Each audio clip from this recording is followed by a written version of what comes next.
Peace to everyone, and welcome back to the studio.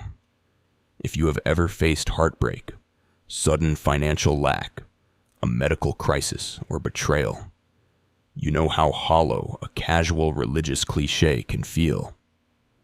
When someone says all things work together for good, it can sound dismissive, like toxic positivity over real pain. Paul was not writing a cheap greeting card when he penned Romans chapter 8, verse 28.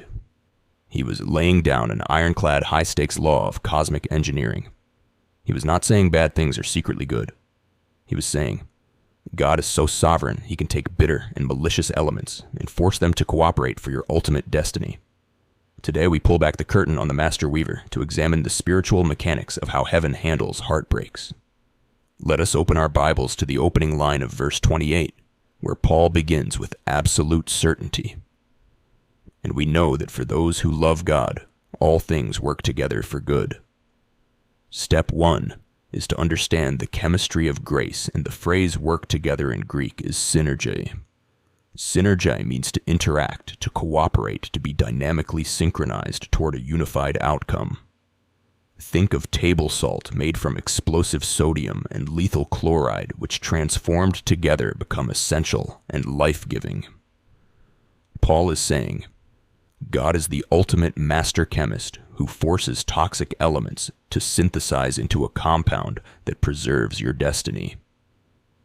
To rescue this verse from distortion, we must let Paul define his terms and ask what good really means. Most people assume good means comfort, a promotion, or a smooth life with no conflict. But Paul continues for those whom he foreknew. He also predestined to be conformed to the image of his Son. God's ultimate definition of good for your life is not immediate comfort, but permanent, Christ-like character. When you realize this, your perspective on suffering shifts, and the valley becomes the place where you are chiseled and refined. God allows the fire of trial to burn away cheap wood, hay, and stubble because he values your holiness over temporary convenience. The tapestry is designed to make you look like royalty. Now let's look at the strict legal boundaries of this promise. Is this cosmic coordination available to every human being on earth? No. Paul limits the scope explicitly for those who love God. This is the covenant boundary. This text is a private inheritance clause reserved for true disciples. If a person is living in open, unrepentant rebellion against God, doing things their own way, and acting as the king of their own little empire, things are not working together for their good. Things are actively fracturing toward judgment. But if you love God, if your heart is passionately attached, cleaved, and surrendered to Him, then you are inside the protective circle. Loving God means your allegiance is fixed. When you are in that alignment, the enemy loses his ability to destroy you. Satan can fire an arrow of malice at your life, but the moment that arrow crosses the covenant boundary of a person who loves God, the Father catches it in midair, hands it to the Master Weaver, and says, "Turn this weapon into an instrument of growth for my child." Your love for him unlocks his defense of you. Paul lands the baseline of verse 28 with the final qualifier, who are called according to his purpose. This is the rule of cosmic order. You are not an accidental byproduct of history wandering aimlessly through random chaos. You have been called according to his purpose.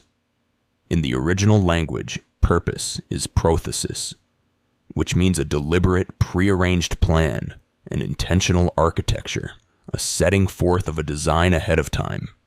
This means heaven has an ultimate strategy for your existence. When a crisis hits, our natural human response is to panic because our personal earthly plans have been disrupted. But the Master Weaver smiles because his prothesis cannot be disrupted. He is running a schedule that operates on a completely different scale than your weekly calendar. Your current delay or transition isn't a malfunction. It is a recalibration to ensure you hit the center of the target he designed for you before the foundation of the world. To prove that this tapestry cannot fail, Paul lays down what theologians call the golden chain of redemption in verses 29 and 30. And those whom he predestined, he also called. And those whom he called, he also justified. And those whom he justified, he also glorified. Look at the 5 unbroken links of your security. Foreknown. He loved you and set his heart on you before time began. Predestined. He mapped out your ultimate horizon to look like Jesus. Called. He intercepted you in your dark past and summoned you into the light. Justified. He stood you in the celestial courtroom and pronounced you completely clear. Glorified. Notice that glorified is written in the past tense. In the mind of God, your ultimate victory and eternal inheritance are so legally guaranteed that it is spoken of as if it has already occurred. If God started this process in eternity past and has already finalized it in eternity future, do you honestly think a present-day trial can break the chain in the middle? Absolutely not. Every single link holds.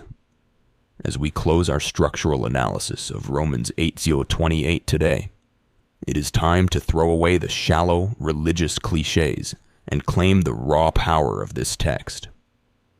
Stop living in anxiety as if random chaos is running your life. If you are a true disciple who loves God and is aligned with his purpose, lift your head. The Master Weaver is at work on the tapestry of your soul. He is taking the threads of your sorrow, the threads of your victories, the bits of betrayal, and the seasons of transition, and he is weaving them into a spectacular royal garment that will showcase his glory throughout eternity. Trust the process. Trust the Weaver. Thank you so much for deep diving into this unshakable truth with me today.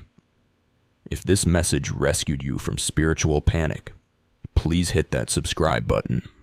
Share this video with a believer who is walking through a tough season right now, and leave a comment below. How does knowing God is a master chemist change the way you look at your current setback tonight? Rest in the blueprint.